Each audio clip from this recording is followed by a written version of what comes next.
On this episode of the Maverick Paradox podcast, I'm joined by Terri Seal, biohacker, venture builder and challenger of convention, to explore a question most people wouldn't dare ask. Can a molecule we've labelled bad actually have benefits? We unpack nicotine, the gender health gap and what it really means to make informed adult decisions in a world of marketing noise. If you're ready to question assumptions and think for yourself, this conversation may well be a stretch. Welcome to the Maverick Paradox podcast, the show for business owners, organisational leaders, and the pathologically curious. I'm Judith Germain, a Maverick leadership expert exploring what it really takes to lead in a world that doesn't always make sense. If you're ready to think differently, challenge the status quo, navigate complexity, and drive real impact, you're in the right place. But also, I don't think we talk enough about some of the other emotional side of biohacking, so like the nervous system regulation, meditation, trying to also, give myself tools to better manage the stress, I think as well as a part of biohacking, or just increasing your health overall.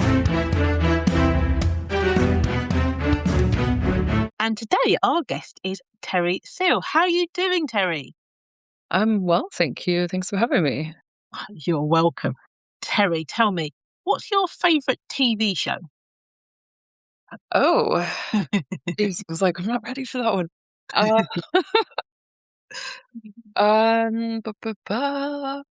Yeah. I like detective stuff, but the unusual detective stuff like Columbo or Sherlock Holmes, that kind of yeah. I kind of either lean towards in the comedy like direction. And there's of course South Park is never disappoints there. Not that I think it's my favorite show, but I like to kind of get into a space that's somewhat positive and fun with the TV, rather than like really kind of dark, violent sort of things. Just I think there's enough of that out there, and just want to laugh and have fun, basically. Yeah. Rick and Morty, South Park, that kind of fun stuff. That makes sense. All right, and that's good. So tell us a little bit about you. Yeah, so I'm originally from the US, kind of grew up moving quite a bit.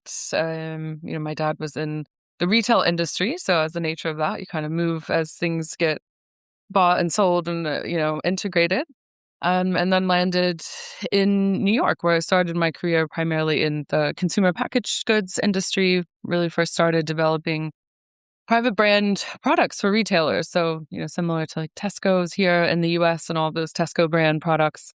That's what I spent the first around 8 years of my career doing in New York before I got a bit into the wine industry. And through the whole personal journey, found my way over to Germany and been here for about 10 years. And super, very much in this world of consumer packaged goods laced with technology and venturing.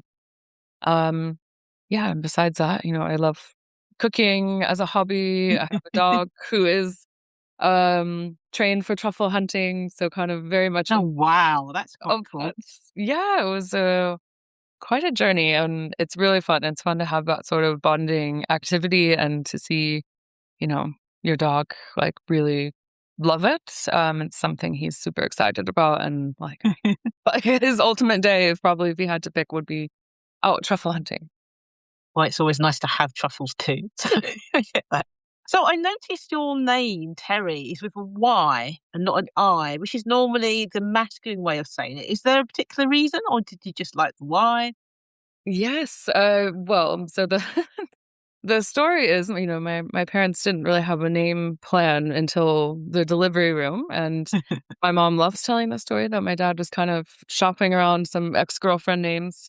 And then one of our good family friends is named Terri, also a woman. So I took on her name, although interestingly enough, my great-grandmother is named Carrie. So maybe there's something in there. Probably should have been named Carrie in the end. But yeah, so it's kind of funny. And everyone asks as well. It's always, so it's not short for anything. And yeah, it's an interesting. I thought you was going to say, "Oh, my dad registered the birth and he spelt it wrong." Because so many times people say that, don't they? We say like, "Oh, my dad spelt it wrong. My mum was really upset." I thought you Oh was my going to say goodness. that. Yeah. So, What was your best? What would your best friend say about you? I mean, they would definitely say that, yeah, I'm kind and considerate, patient, good listener, and yeah, very much loyal, through thick and thin. Have a lot of friends that go back way back, even though we've moved and, live in different countries. We're always able to really pick back up where we left off and have that Mm, feeling of, like it was yesterday since we've seen each other. cool. Thank you for that. It's always interesting to know what other people see as like.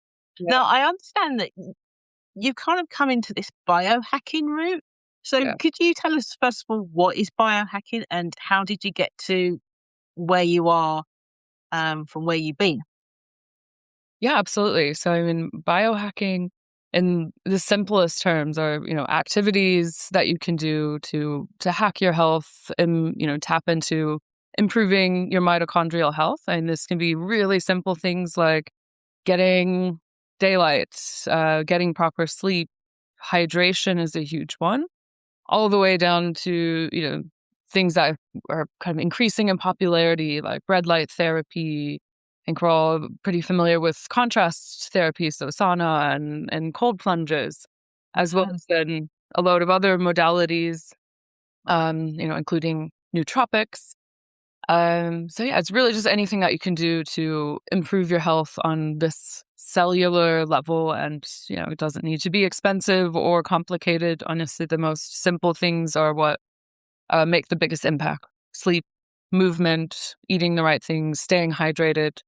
Um, we had, Dave, the one of the founders of biohacking, at our launch event here in London, and we were talking about, exactly biohacking, like what would be the top things, and we got on a bit to brain fog. And I'm like, where does one start if you have that issue? And the answer was hydration. Like, you probably are deficient in some electrolytes or salt. So it's kind of incredible how such simple things actually can wow. be the key to feeling better. Oh, okay. So did you say nootropics? Did you say? Yes. What So is that? nootropics. So nootropics are, so-called smart drugs, even though most of them are not drugs. So these are things that you can take that are really aimed at improving your cognition, your memory, just general kind of brain health. So these include things like, of course, our favorite caffeine. I think most of us have all used caffeine to get into our workflow, feel a bit better for the day. And there can also be things like rhodiola, lion's mane. Both of those have been shown to help improve, focus. And again, even electrolytes, making sure you're hydrated. As we know, a dehydrated brain, that massively decreases your cognitive abilities. So, very simple. I wouldn't class water maybe as a nootropic.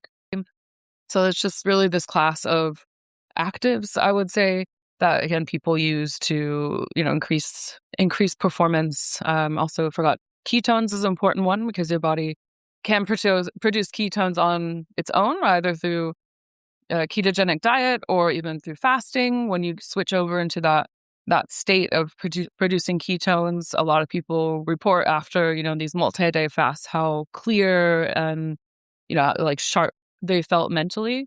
And ketones are also something you can, take as well with MCT oil. I know this bulletproof coffee um, and still or was and still is very popular, where you add, butter into your coffee with some NCT oil to help increase the level of ketones. So yeah, even things again that your body produces could fall into that class of Okay. nutrients. Some of that stuff feels very counterintuitive, like butter in your coffee just seems weird. Right. And nicotine as something good sounds counterintuitive. So, Yes. can you tell me a bit more about that? Yeah, I mean, I guess starting first with the butter coffee. I mean, certainly I'm kind of with you. I don't actually enjoy Sounds drinking weird. that much, so And I'm trying to dip into the, increasing my ketones. I will just take NCT oil on top of like a chia um, mix or something that's more palatable for me. Even according to National Institute of Health, the NHS, it is, based on over 30 years of studies done on nicotine lozenges primarily. There is a separation of, nicotine in itself and these lower risk formats, um, can potentially provide these benefits, these increases in performance, particularly on the cognitive side. Again, word recall, ability to focus, those sort of things. Okay. Because when you say nicotine, it's hard not to think of the tobacco industry. Yes. And it's hard not to think about the bad history. And, my mind goes back, not that I was alive then, I like hasten to add, but like the Marlboro adverts of the guy dressed up Oh, yes. and the adverts that says, your doctor prefers a Marlboro or whatever.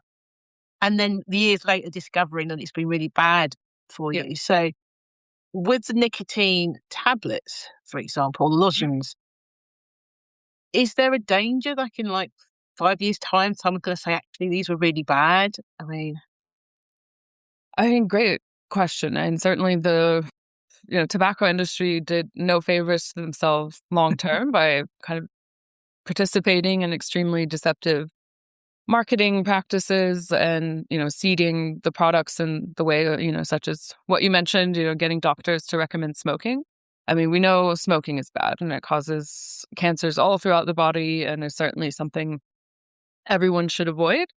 And to your point about in 5 years will it come out that these nicotine tablets, or what's really popular right now, the white snus, the nicotine pouches, will there be over time some similar negative effects that come from that? I mean, it is possible. I would just reference, so at least, I mean, there's two or three things. One is certainly the research done by the health institutes, both in the UK is quite strong on this, as well as the US. They are looking at this over time, and when you look at the data, at least again conducted on NRTs, which our product is not NRT, but so these nicotine replacement therapies, which are lozenges, they've been around for over 30 years, so they've been studied and monitored by health authorities. And again, the addiction is certainly the largest issue there, as well as potential downsides on oral health. so we started off talking about biohackers and biohackers reframing nicotine. I mean, this is a big ask, really. So, because I think for years we've just gone nicotine bad. Yes. Yeah. It hasn't even had the same thing as like alcohol good, alcohol bad, alcohol good. We're kind of still stuck with good, bad, I maybe know. less. Um, so how are biohackers reframing that conversation around nicotine, and what are the things that we should be looking out for? Yes. So in terms of this biohacking space, some of those loud voices out there, including Dave Asprey, have latched onto those scientific studies. And there are a number of studies out there, some of them, even quite old, over 20, 25 years old at this point, from the 80s and 90s, linking nicotine to, cognitive enhancement. So they kind of latched on to that research and started self-experimenting, really. So it kind of started in this very like niche self-experimentation zone where, they were, self-experimenting with a lot of different things, not even just nicotine. So it really started in that niche conversation, but still really based on, scientific studies that did point that out, and then experimenting on their own bodies and finding that for them, not for everyone, but for certain people, that it really clicked and made sense and, was something they wanted to integrate into their lives. I mean, biohacking as well has in certainly the last 5 years extremely accelerated. You have voices like Andrew Huberman. Now everyone not everyone, but a lot of people are familiar with Brian Johnson. He's very focused on longevity and trying to not die. Oh, is that the millionaire? Is that the...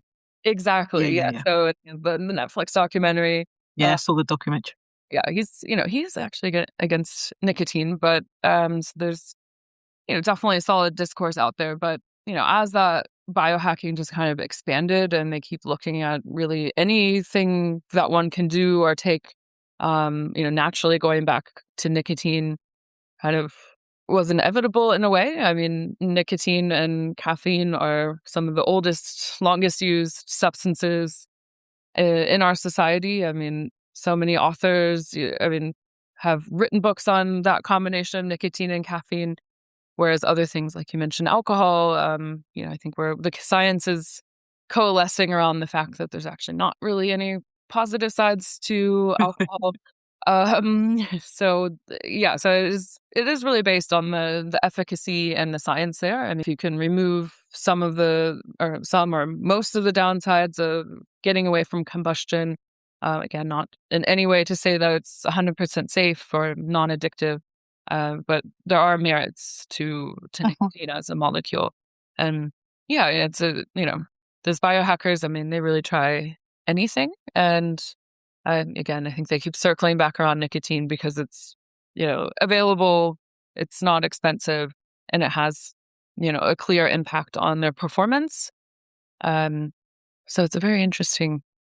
Yeah. So that's what they're saying. For them, it makes a difference. So is it a bit like nicotine and cannabis, in the sense that cannabis has been deemed illegal in most places for a long period of time, and now they've taken out the THC element of it, and some places you can have it for medical uses, Right. and that has seemed to be helping people through pain management and anxiety and stuff like that, sort of medical grade cannabis.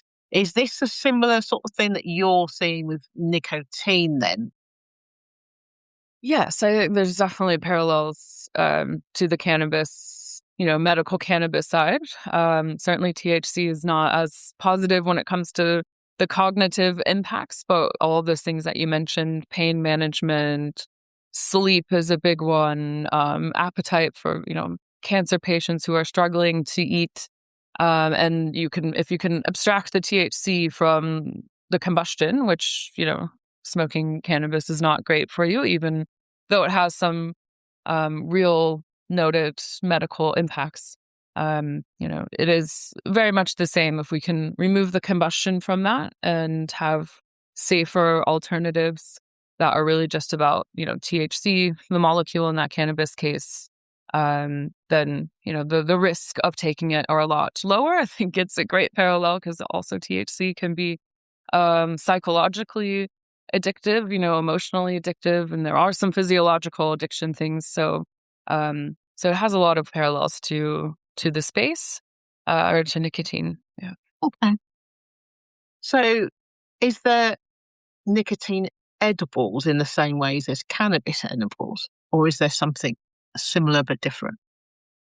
They are similar but different, and the main difference is that THC is absorbed very well through your stomach. So ingesting a cannabis gummy or a cannabis drink or whatever, that works. Nicotine is absorbed, of course, through our lungs, as we know, through vaping and smoking, but also through our oral mucosa. So it's absorbed through, in the cavity of your mouth. So with oral nicotine, you have to let it absorb properly there. It's also absorbed quite well through your skin, as we know from nicotine patches, although at a much slower rate. But yeah, so that's the main difference, but it's still kind of the same in that you can have a nicotine lozenge or a nicotine tab that you put into your mouth and let it slowly absorb over time. Okay. The Maverick Paradox magazine. The Maverick Paradox magazine is for the pathologically curious. Written by a swagger of socialized mavericks who are divergent thinkers, the magazine tackles the biggest issues affecting maverick leaders today. You might be a business owner or a leader within an organization who wants to have your thinking challenged, to be exposed to a diversity of thought, or to learn from diverse experts in their fields? If so, the Maverick Paradox magazine is for you. Join the swagger at themaverickparadox.com and engage in the conversation. What made you go into this? I mean, what's your story? Because it's a strange story, isn't it? In the sense that someone comes up with the idea of, sucking a nicotine lozenge. It's not. Yeah, I know, right? So, Yeah, it's a great question. I mean, it does go a little bit back to, how I got into, biohacking, which was, I was at the time working with Ventures on an operational VC in Berlin. And it was kind of twofold. First, I got in touch with, through some of my founders into some chat groups around biohacking, microdosing, experimenting with Wim Hof breathing, sauna. People did mention nicotine at the time, which, for me was like totally new that people would be using it to, increase their performance. As well as that coincided with a time when I was struggling with really two topics. One, endometriosis, and still really in that gap of like having a firm diagnosis and know what was causing so many issues for me. So dealing with a lot of pain and low energy, as well as I didn't quite know it yet for another 2 years, but already entering into perimenopause. So just all the things were happening. I wasn't managing stress as well. I was starting to not sleep as well. My energy levels were low. The brain fog was hitting. And I didn't have a lot of answers going to my doctor. So it kind of led me in that to self-experiment, try, read what I could, get inspired by, biohacker voices, listen to as many podcasts as I could, and just try out different things.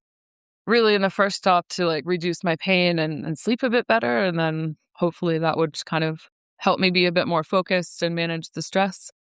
So that really got me into, the biohacking space and, I'm, very obvious things like, again, the sleep, nutrition, hydration. But also, I don't think we talk enough about some of the other emotional side of biohacking, so like the nervous system regulation, meditation, trying to also, give myself tools to better manage the stress, I, think as well as a part of biohacking, or just increasing your health overall. So yeah, it was a bit of a like, twofold, getting inspired, getting in touch with these people who were experimenting with different things that kind of opened my eyes to like, these are people I really respect and they're like working hard and, amazing people. And like they're, dabbling with nicotine, and a lot of other things, as well as again, my own personal journey of just being honestly really, really desperate and in that gap, the double two of those big topics. There is a big gender healthcare gap. And yeah, even now I'm, talking with my OBGYN and she looks at me straight like, I know like this gender health gap is so real because I'm like, which doctor is going to be able to help me sort out all of these things? And it's, when my OBGYN is telling me that, like, I understand this is a problem and I see that as a medical professional, you kind of have a problem. And yeah, so that's again my journey into biohacking, and it's still continuing. I'm still switching around and trying different things, and just trying to figure out what works for me long term. And most of the things I do are pretty uncomplicated, like avoiding my screen before sleep, drinking enough water, all that kind of stuff. So yeah, literally, I think it was either this morning or yesterday. I was reading an article where they proved how the female body is. So they proved it's kind of obvious. We're kind of different from guys, but in a sense that, like, when you have your period, your brain rewires. Like every month, your brain's been rewired. yes, It's like, and all these other things, like, we have heart attacks in a different way than the guys do, yeah, and how you can't ignore the hormones, and this is what and this is what's it's affecting. And it was quite a shock. You kind of know, but it's different when you actually read it and you sort of go, okay. Because I didn't realise that menopause rewired the brain completely, and yeah, pregnancy does. And yeah. so I guess, if anything, maybe women are the ultimate biohack because we're constantly rewiring our brain. We are, we are. I love that statement. And it's so true. I mean, I wish I knew some of this information sooner about, this, we do have a 28, roughly, everyone's a bit different, right? But 28, 32 day cycle. And on any given day, your hormone levels could be different. Whereas men have, they go through a day and they have nighttime and daytime kind of hormones, right? Like adrenaline waking you up, some cortisol, but they do not have that daily change or that like forward, change. And it's so real how that can impact your performance. And you can even tap into those certain times of the month that are better for certain things. Like right after your cycle, you're feeling energized and good. So that might be a good time to really undertake, very mentally or physically tasking challenges. Whereas during your cycle, when you're menstruating, it's a good time to reflect and look inwards and Go sleep. so yeah, exactly. And like we kind of beat ourselves up for that, but it's like, no, that's like listen to your body. And there's some great voices out there that are, spreading the words. I think in the US, like Mindy Peltz is one who really got me onto, how you can kind of cycle sync and even build in fasting in the right way for women, because, that's one of the things, intermittent fasting, again, it has its merits, but most of the research was done on men. And actually, intermittent fasting can be really stressful and spike your cortisol if not done in the right way as a woman. Gosh, it's all complicated. So what's it been like then for you to move into such a male-dominated industry? Yeah, so it's, not, of course, not without its challenges. And this started quite early when I started working in the wine world. So after I was during the time I was completing my master's and working in consumer packaged goods, on very standard type products, dairy products, frozen goods. I was kind of, interested in something new, got into the space of wine, and was also a CEO at quite a young age, and remember kind of walking into those rooms and getting the looks of, we know how she's here, how she got here, or just assuming I'm the marketing assistant, which still happens on occasion, quite interestingly.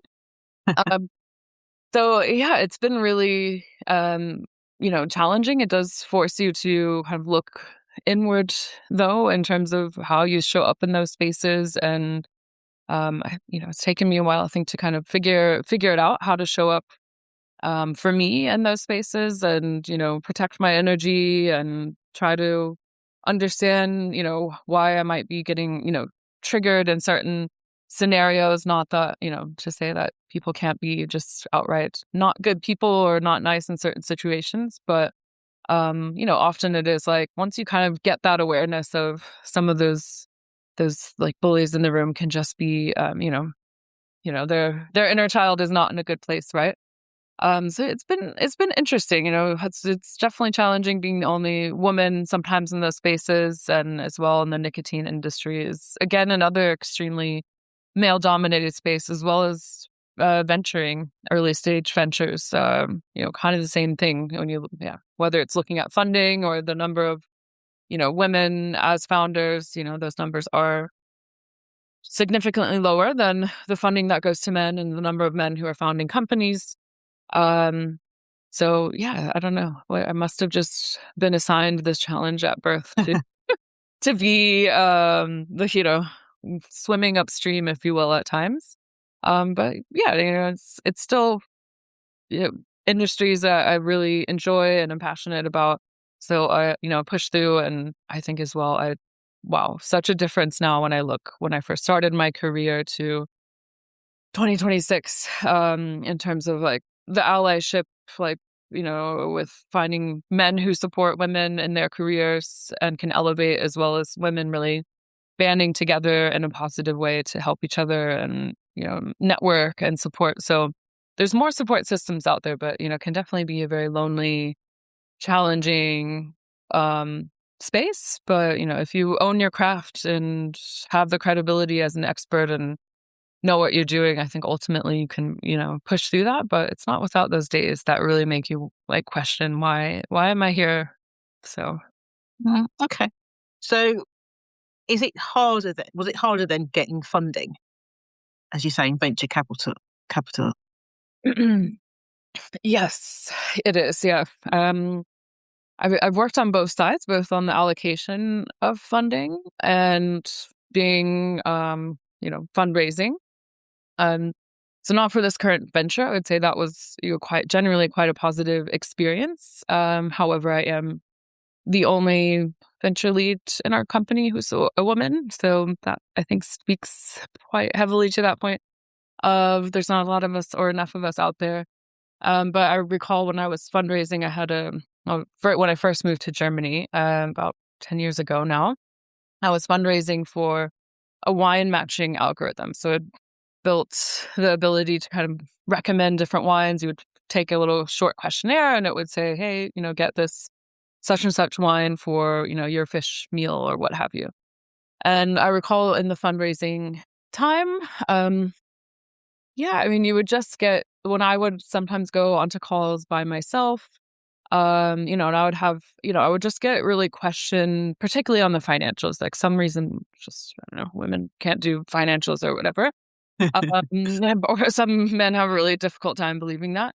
And they would just grill me like up and down about it. And then I would have maybe a follow-up call and I would bring on one of my co-founders or someone from the team, and it would just be the attitude shift, or even if I would have, sometimes I would have my team on there and I would kind of answer a question and then it falls on deaf ears somehow. And then my colleague would answer and they would just be like, oh, okay, yeah. So it is there. I mean, I think it is getting a lot better, but, even working on the allocation side, there are fewer women who, I don't know if we're just not encouraged enough or what it is, but, I saw far fewer applications coming in through our programs for female founders or like female-led ideas. And again, that's... Okay. So do you have like 5 things that you think a woman should do in a male-dominated industry? Yes. So for like the first one is for me definitely looking inward into your ability to regulate. I think that's so important. And so, like regulate your emotions, kind of this nervous system regulation. I think it's something I'm only now kind of getting the full hang of, because that really impacts your performance and how you show up in different rooms. And that's something you can completely control, right? It's within that. Confidence, I think seeing confidence not as this nebulous, hey, it's out there, but really building your confidence as a skill, whether that's through visualization or manifestation or other things that you can do. I think also owning your craft. If it helps you show up and feel more confident if you've done the work and you've put in, the practice to show up in such a way, as well as finding more allies. Mentors is a bit of a different category, but identifying those men as well as women who are going to help and support women in their careers. I know that made a huge difference for me, and particularly in my current environment. One of my investors is one of my biggest fans, as he says. So it's like so important to have someone like that in your corner who you can call and ask for advice, vent sometimes. And then also a fourth one would be, again, it's in this nervous system regulation category, but, understanding your own limiting beliefs. So whether that's, I'm not a good presenter or I'm, not as good as so-and-so at, pitching to investors, but like understanding, your own personal limiting beliefs, which could be holding you back, in certain areas performance. And my last one a bit related to that is this, if you have imposter syndrome, which I think almost all of us do at certain points in time, finding out what that is about and, how you can again train yourself to have less of that. Not that it can ever goes away. There's always like moments where it kind of kicks up, but it's really fascinating just to sit back and reflect on what is triggering that and what can I do to train my brain or like rewire habits so that, I can show up on the stage and feel confident presenting in front of 50 people, or I can go into a room of only men and pitch for funding and know that I have a seat in the, I deserve a seat at that table, right? I think it's a very lifelong journey on that imposter syndrome thing. But the sooner you can get in there and start questioning your own emotional, triggers, I think the better off you'll be. And I say that as 42, and I'm still figuring that one out. So I know what you mean. I help people with imposter syndrome, and I found that I also help them with the brain hacking side of it as well. So interesting. so in the techniques that I talk about it, in the mentoring, I include brain hacking exercises for them to do.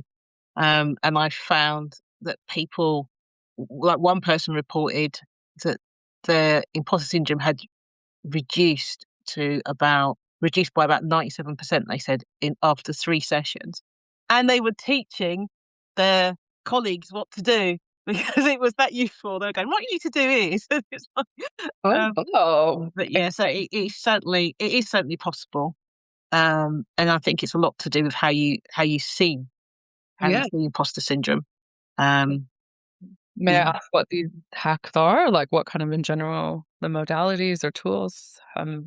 So part of it is understanding where the root comes from. Mm. So there's a little bit. So the way I look at things is that you don't need to take someone to a point of trauma to solve it. Where people like to seem to leave people in this traumatic state for some reason. I'm not too sure why. But you kind of need to know where it comes from, and that doesn't take hardly any time. And then you deal with it from a cognitive basis, and then the hacking is so it really depends on what they've said, is that I can give them exercises of how they can think or how they can reframe. So some of it is reframing. So sometimes even live, they'll start talking and I will just reframe as they're talking. And then it's like, oh yeah. And then you can hear the difference it makes because they'll start talking and then immediately go into a reframe. They don't even get to finish the sentence because they get used to reframing. And also there's exercises that you can do about how you see things.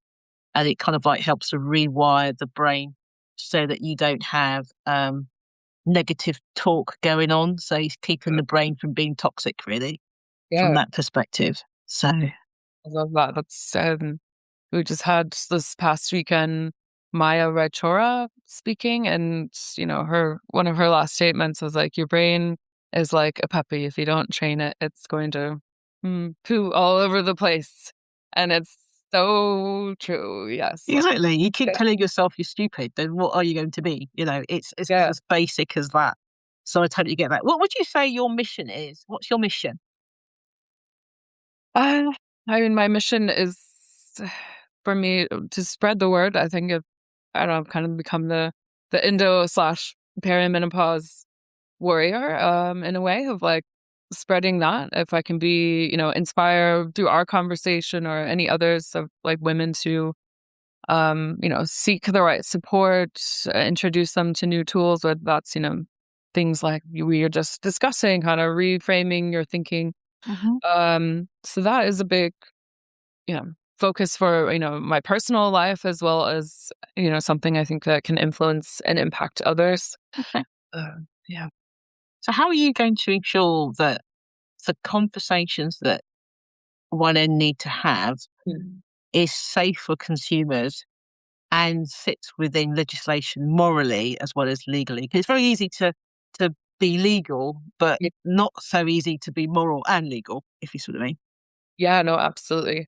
And it's a multi-part effort there. I mean, one, we have for ourselves fairly strict marketing standards in terms of, not appealing to youth, not appealing or promoting messages that would imply that, the product is without risk. So, we have a very, well, it's a document, but it's not about having a document. It's about living by those beliefs. And so that's one element. Of course, we do have the support of people like a compliance, regulatory, legal people who help, read through every little thing and identify, hey, this could be misconstrued or interpreted in such or such way. And as well, it's just part of our brand values. We want to be communicating in a transparent and intentional way. and we want to be science-backed. So if we're making a statement around, whether it's product efficacy or any sort of statement around the impact of nicotine, it needs to actually be real and, a scientific study or a clinical study behind it, or some sort of product test behind those statements. So it's really important to me as a founder that we're not being disingenuous and staying true to that, and not getting into the territory of predatory marketing. But it really starts with that being part of the company values. Okay. Because I remember, I think it was another Netflix documentary. I remember seeing this thing about vapes, the early vapes, and they were designed to be cool. Yeah. And then they had really cool flavors, which really kind of brought the youth. And then they had they tried, from what it seemed to be, I can't remember what the company was called, they tried very hard to stop youngsters vaping, but no matter what they did, it was unable to do so because it was just too cool a product. Yeah. Do you run the risk of that?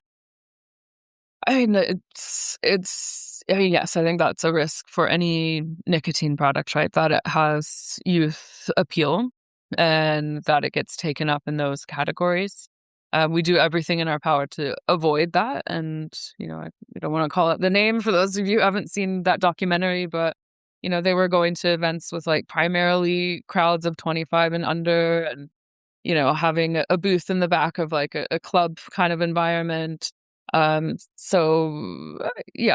certainly, and as well, that company did not, they hired people who were very good at marketing, but didn't know the tobacco industry. And on our team, we do have people who know the nicotine and tobacco space, know the regulations, and are constantly, by our side watching what we're doing. So that risk is always there, right? And that's something we're very intentional about not aligning with, whether that's with the packaging, making sure that's child safe, which makes it slightly less appealing and cool, like have like little child safe buttons on it, or like a, push and twist mechanism. As well as, while we do have flavors that are, I think appealing and tasty, we do make sure that they're adult, strawberry, black pepper, grapefruit, rosemary. So we aim to try to, stay out of that zone and make sure that it's clearly positioned to adults, and that we're in spaces, again, that are like not. And you've been super clear about the addictive nature of nicotine is not. And I looked at your website, which is clearly stated, I think, on the first page. So, you're trying to make people have informed decision making. And I suppose a part of not making it too cool, is not encouraging non-users to start using nicotine as well. Absolutely. We always say if anyone is coming, I mean, we've had that interaction in our space, people come up, hey, we always ask that question, are you currently a nicotine user? And the answer is no. We say, I'm sorry, you can't trial this product. And that's actually something then other nicotine users in the space have realized, hey, that's something I respect. So it's very important for us that we're not appealing to people who aren't already using nicotine. This is, if anyone has any doubt about, hey, I might be at risk for, getting addicted to this, or I quit smoking before, should I try this? No, you shouldn't. Like, if there's any concern or any thought in your mind of like, maybe this is not right, then don't do it, because it's, it is an addictive molecule, and that, that's a real fact. And that's important that people aren't tempted by it. Do you have disclaimers for pregnant women, for example? So we do. We have on our packaging warnings for that. Definitely not for anyone pregnant or lactating should definitely not take nicotine. Okay. Just thought it was worth checking because I was doing my research and it was saying that it's, nicotine can be quite toxic for, unborn babies and stuff. So extremely, yeah. So definitely, it's good to see you taking responsibility in that area. Before we close then, Terri, is there anything that you want to add or say, share?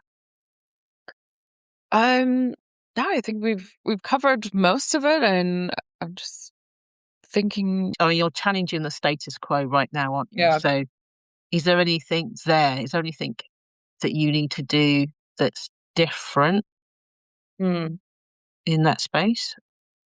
I guess in terms of this challenging the status quo, it's staying true to what science, like what science backs and like what's real and what's responsible. Because there's conflicting voices, and some people in the biohacking space in particular tend to take things quite far and make sometimes outlandish claims. So it is going to be a challenge to stay true to what's what we can prove and what's safe for people. But yeah, that's the everyday challenge there. Okay. Well, thank you so much for coming on the show and sort of talking us through a counterintuitive solution. Right. Well, thanks for having me. I appreciate it, and appreciate as well the openness to, a controversial topic at times. It was lovely. You're welcome. And thank you out there for tuning in to the Maverick Paradox podcast. I'm your host, Judith Germain. I hope you enjoyed today's conversation.